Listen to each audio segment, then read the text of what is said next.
Hello everyone, this is Sudhir and welcome to our YouTube channel. Today we discuss next topic. Topic है हमारा बेटा distribution of major industry. पिछली जो class थी उसके अंदर हमने जो डिस्कस किया था वो आप लोगों के साथ जो डिस्कस की थी वो की थी लोकेशन. इंडस्ट्री की जो लोकेशन है उसके ऊपर हमने बात की थी कि जो इंडस्ट्री है वो इस्टेब्लिश होने के लिए उसको कौन कौन से जो पॉइंट है उनकी आवश्यकता वो पड़ती है.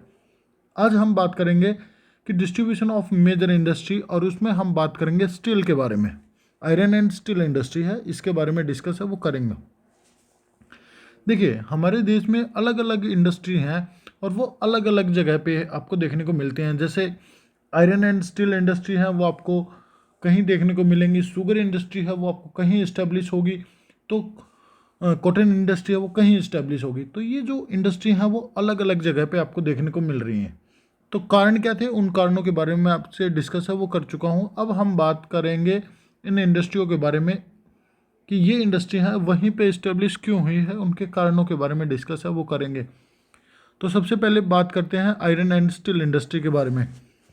आयरन एंड जो स्टील इंडस्ट्री है इसके बारे में यदि मैं बात करूं आपसे तो इसी को की इंडस्ट्री के नाम से भी जाना जाता है. इट इज़ की इंडस्ट्री या फिर मैं कहूँ इसको बेसिक इंडस्ट्री के नाम से भी जाना जाता है. कि जो दूसरी जो इंडस्ट्री है वो आयरन एंड स्टील इंडस्ट्री के ऊपर डिपेंडेंट है, डायरेक्ट या इनडायरेक्ट रूप से वो उस पर डिपेंडेंट है. और आयरन एंड स्टील इंडस्ट्री को बैकबोन कहा जाता है मॉडर्न सिविलाइजेशन की. जो मॉडर्न जो सिविलाइजेशन है इसकी बैकबोन भी कहा जाता है किसको, आयरन एंड स्टील इंडस्ट्री को. क्यों कहा जाता है ये अभी अभी मैंने ऊपर वाली लाइन में आपको बता दिया है.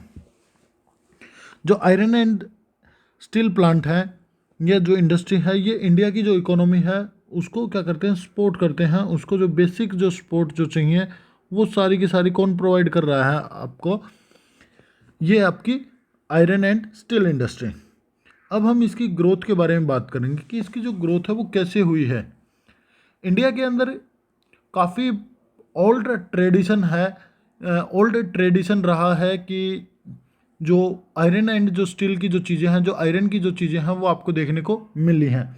जैसे मैं बात करूं इंडिया के अंदर हज़ारों साल पहले, जब क्राइस्ट का जब बर्थ भी नहीं हुआ था उससे हज़ारों साल पहले भी हमारे देश में आयरन आयरन या फिर मैं कहूँ कि जो स्टील से बनने वाली जो चीज़ें थे उन वो बननी स्टार्ट हो गई थी.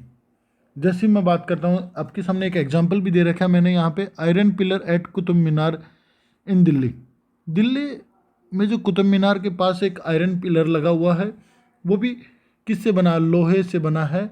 उसकी जो क्वालिटी है वो भी आप आज जाकर देख सकते हो. दूसरा है एक कनिष्क हुआ करता, हमारा एक राजा हुआ करता था कनिष्क. उसकी जो तलवार थी वो भी लोहे की बनी होती थी, लोहे की और स्टील से मिलकर बनती थी. तो ये एग्जाम्पल हैं. इंडिया के अंदर जो मॉडर्न इंडस्ट्री है आयरन एंड स्टील की, इसकी जो शुरुआत हुई बेटा वो कब हुई है, वो हुई है 1970 में. कई बुक में 1875 के अंदर भी आपको देखने को मिलेगा, पर एक्चुअल में ये कितने थी, 70 के अंदर देखने को मिली है. 1870 के अंदर आपको देखने को मिली. Bengal iron works company at Kulti. सबसे पहले जो मॉडर्न की मैं बात करूं आपसे, मॉडर्न इंडस्ट्री बिगिन हुई थी आयरन एंड स्टील की, वो 1870 के अंदर हुई थी. कहाँ पे, कुल्टी में. और ये कुल्टी कहाँ पे है, वेस्ट बंगाल में. इसके बाद रियली माना जाता है कि भाई एक्चुअली जो आयरन एंड स्टील की जो इंडस्ट्री है उनकी शुरुआत मानी जाती है कब से, 1907 से, 1907 से मानी जाती है. और वो कौन सी कंपनी थी, टिस्को कंपनी थी. याद रख लेना कौन सी कंपनी थी, टिस्को कंपनी थी, Tata iron and steel company. ये इस्टेब्लिश हुई थी कहाँ पे, जमशेदपुर में. और उस समय इसका जो नाम था जमशेदपुर का वो साचकी था. साचकी नामक जो स्थान है वहाँ पे इस्टेब्लिश हुई थी. आज इसका जो नाम है वो चेंज करके क्या रख दिया गया है, जमशेदपुर रख दिया गया है बेटा. समझ आया होगा इतना. आगे यदि मैं बात करूँ आपसे, देखिए कुछ जो कंपनियां हैं वो और इस्टेब्लिश हुई हैं आपके यहाँ पे इंडिया में, तो उनकी बात करता हूँ. जैसे 1999 के अंदर India Indian iron and steel company की स्थापना हुई कहाँ पे? बरनपुर में। और ये कहाँ पे? ये भी वेस्ट बंगाल में है। 1923 भद्रावती नामक स्थान पे और भद्रावती नदी के तट के ऊपर Mysore iron and steel company की स्थापना हुई और बाद में इसका जो नाम है वो चेंज कर दिया गया। एक इंजीनियर के नाम पर इसका जो नाम है वो रखा गया है। तो वो आप मुझे कमेंट करके बताएंगे कि इसका क्या नाम है। वैसे आगे मैं बताऊंगा आपको कि जब हम एक एक इंडस्ट्री के बारे में डिस्कस करेंगे, जब मैं आपको बताऊंगा बेटा। Development of iron and steel industry, actual में इनकी जो डेवलपमेंट वो जो स्टार्टिंग हुई वो किसके बाद हुई? फ्रीडम के बाद हुई। और कब? During second 5 year plan. दूसरे जो 5 ईयर जो प्लान था उसके दौरान इंडिया के अंदर आयरन एंड जो स्टील जो इंडस्ट्री थी उनकी डेवलपमेंट है वो आपको देखने को मिली बेटा। इंडियन जो गवर्नमेंट है उसने हिंदुस्तान स्टील लिमिटेड, ये काफ़ी इम्पोर्टेंट है, हिंदुस्तान स्टील लिमिटेड की जो स्थापना है वो इंडिया ने की। और इसकी स्थापना करने की वजह से, इसके इस्टेब्लिश करने की वजह से हमारे देश में जो फॉरेनर जो कंट्री हैं, जो अदर जो कंट्री के जो की हेल्प से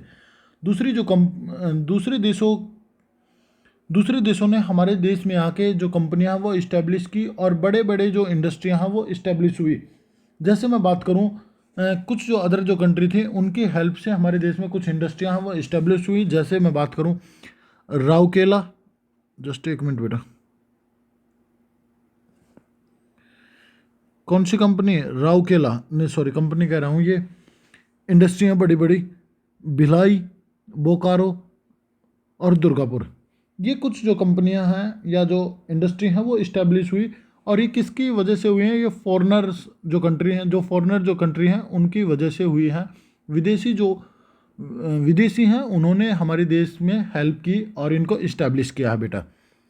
इन 1973, डेट याद कर लीजिए, इंडियन स्टील अथॉरिटी की स्थापना हुई और इसने पहला स्टील जो इंडस्ट्री जो इस्टेब्लिश की गई वो की कहाँ पे?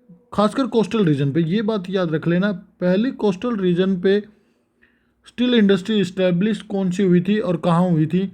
तो ये हुई थी आंध्र प्रदेश में। और आंध्र प्रदेश का एक प्रमुख स्थान है विशाखापट्टनम। विशाखापट्टनम के अंदर वो इस्टेब्लिश हुई बेटा। 1983 सेलम के अंदर, सेलम कहाँ पे है? ये है बेटा तमिलनाडु में। सेलम कहाँ पे है? ये है तमिलनाडु में। तमिलनाडु में भी स्टील इंडस्ट्री को इस्टेब्लिश वो किया गया। तो आशा करता हूँ कि आपको समझ आया होगा।